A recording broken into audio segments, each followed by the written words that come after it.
بالماضي يحضر مفاجأة غير سارة لبلايلي في كان كوت ديفوار. السلام عليكم ورحمة الله وبركاته، أهلا وسهلا بكم متابعيني الأعزاء. قبل ما نبدأ ما تنسوش تصلوا على النبي عليه أفضل الصلاة والسلام، ويلا بينا نبدأ الفيديو.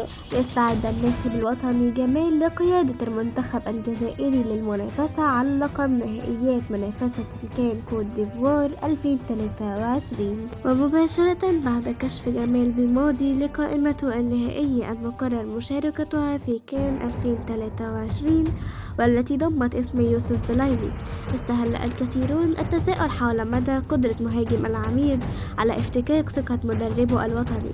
وزادت حدة تلك التساؤلات بعد كشف الاتحادية الجزائرية لكرة القدم في بيان على موقعها الرسمي خبر تضييع الوافد الجديد أمين غويري فرصة المشاركة في العرس الكروي أو القاري بسبب معاينته من الإصابة.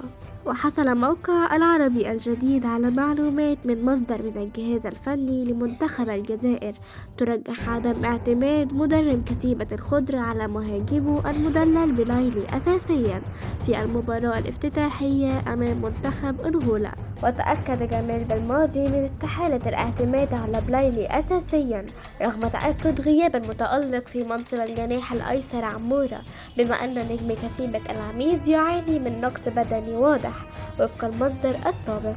ويخطط مدرب منتخب الجزائر للاعتماد على نجم نادي انتراخت فرانكفورت الألماني فارس شايبي في منصب المهاجم الأيسر خلال المباراة الأولى لكتيبة محاربي الصحراء في منافسة كان 2023.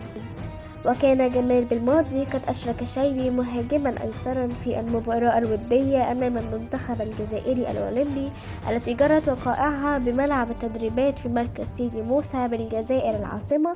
ويعول مدرب المنتخب الوطني الجزائري على خبرة فارس شايبي بمنصب الجناح الأيسر في ظل شغله المنصب ذاته لما كان لاعبا في صفوف فريقه السابق نادي تولوز الفرنسي حسب موقع العربي الجديد.